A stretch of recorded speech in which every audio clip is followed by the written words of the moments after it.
Hey, welcome to Parkview Kids. I'm Tina, and I want to take this opportunity on behalf of our entire kids team to say, I'm so glad you're here. Here at Parkview, we love the next generation, and we want to give them our very best. Our top priority is providing a space where kids can learn about and grow their relationship with Jesus in a way that's fun and engaging. During our time together, your kids will hear an age-appropriate lesson that will help them deepen their understanding of who God is. I want to encourage you to sit down and watch this together.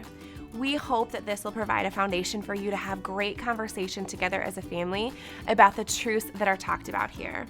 And make sure you stick around after the video to hear about some more great resources that we have for you and your family. All right, are you ready to get started? Let's go. Ooh, yellow is such a happy color. Hey, green, don't be jealous of how happy yellow is. You're just as awesome. Welcome to Story Lab. This week, we're talking about creativity, while we take a look at the story of a prisoner who used what God gave him to solve a huge problem. Hello, Red. Hey,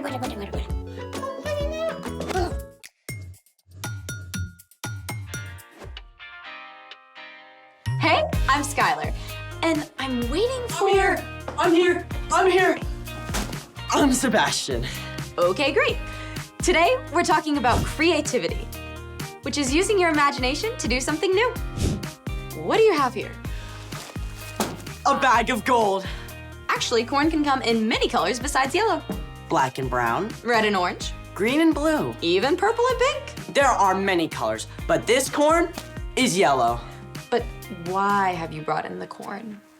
Well, I was at the store and they had so much and they were selling it at a really low price, and I thought we could use it for today's activity. Or someday. It's just that I also went to the store that was having a sale on something. Food coloring. We use a lot of food coloring around here. Right? But they had all 7 colors of the rainbow, and I thought we could use those for our activity today. We have a problem. I guess we didn't plan very well. Maybe we could use our imaginations to find a solution. What's something we can make that uses both corn and food coloring?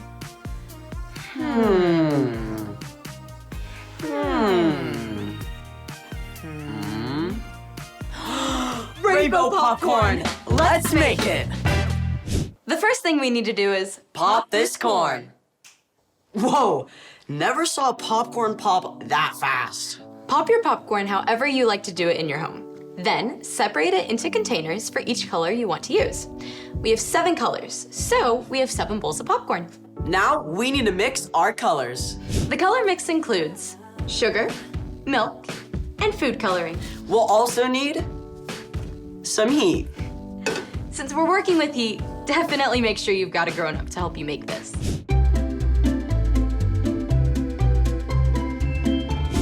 Let's mix our colors. First, we need 1/3 cup of sugar. I love sugar. Me too, maybe a little too much. And we pour it in. Next, you need 2 tablespoons of milk. 1,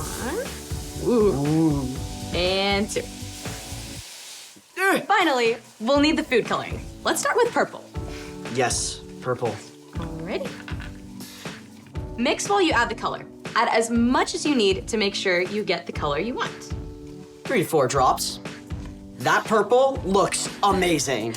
You want to mix until you can't quite see the sugar granules anymore. It might take 2 or 3 minutes. When it's ready, we add the popcorn to the color, 2 to 3 cups at a time. And we stir quickly to spread the color around. All right, ready? 3, 2, 1, go. Let's go.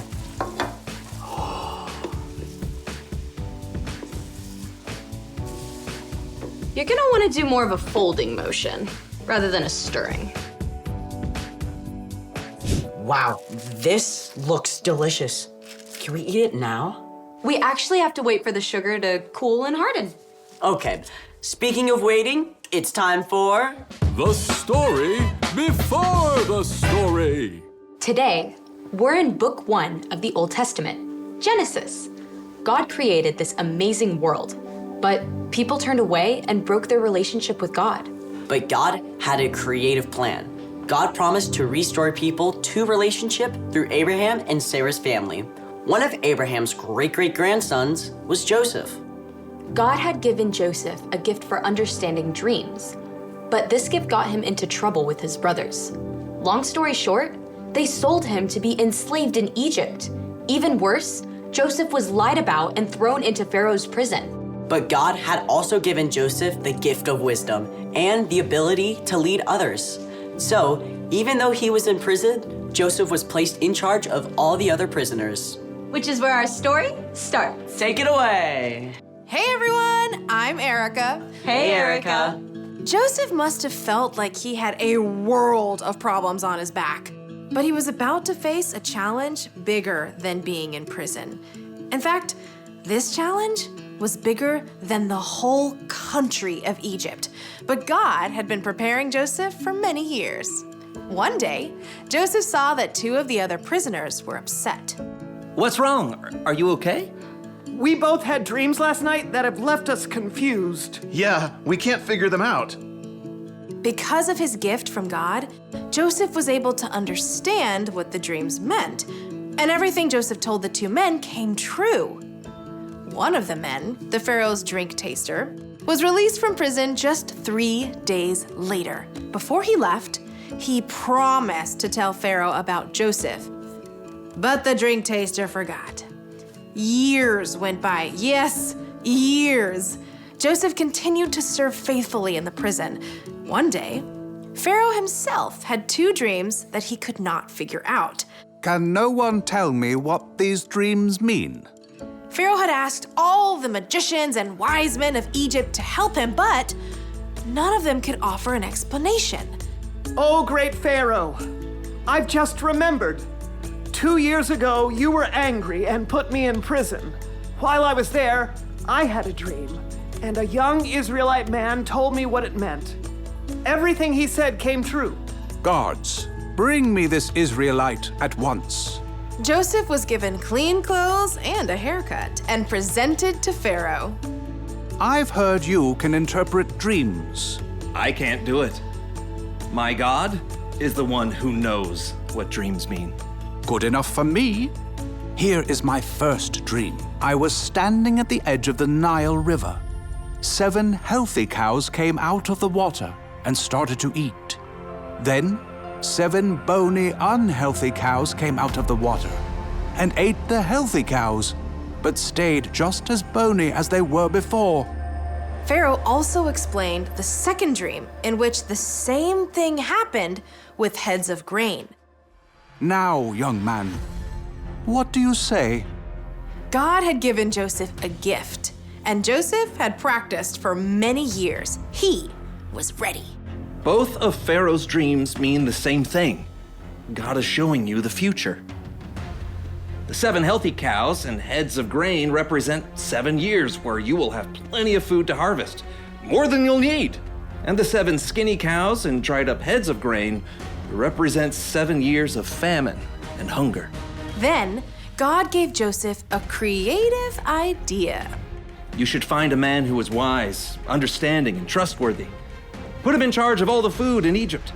During the 7 years of plenty, he should gather and store it up. Then, during the years when there is very little, you'll have plenty to share. Pharaoh looked at Joseph in amazement. I think you are that man. Your God, who has given you this understanding, will be with you. So, I will make you second in command of all of Egypt. Joseph was given finer robes and even Pharaoh's official ring. He had been enslaved or in prison for more than 10 years, yet now he was the second most important person in the whole land. During the next 7 years, Joseph traveled all over, making sure grain was stored up. Huge amounts of grain. So much grain, they couldn't even count it.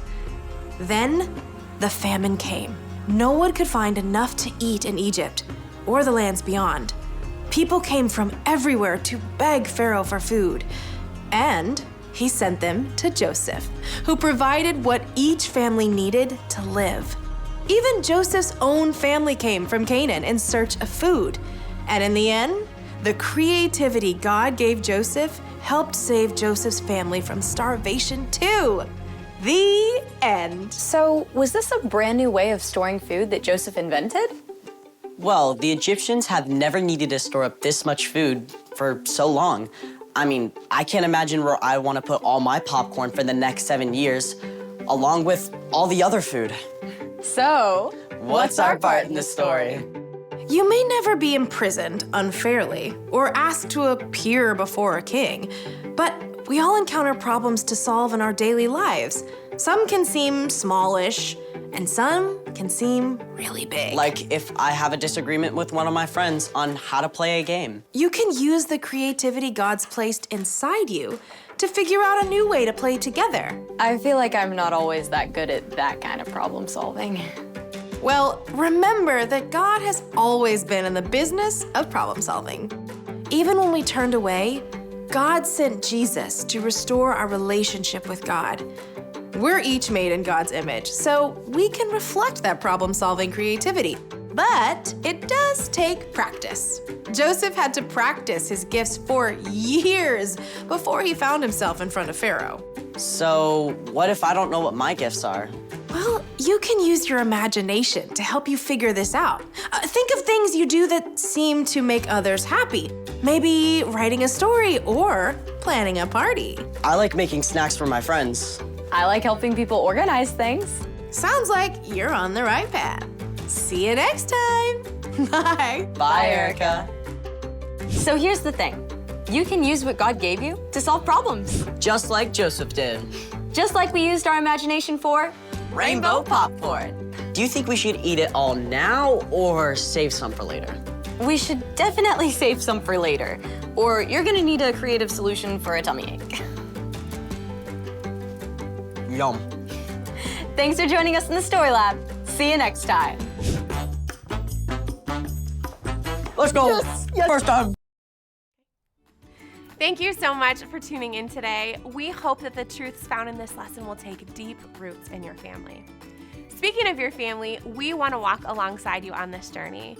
We have an awesome resource for you called the Parent Hub. Every month, we share new relevant resources for each of our age groups, birth through high school. Visit theparenthub.org to find out more. We are rooting for you and your family. Keep up the hard and wonderful work of pointing your kids towards Jesus. We love you.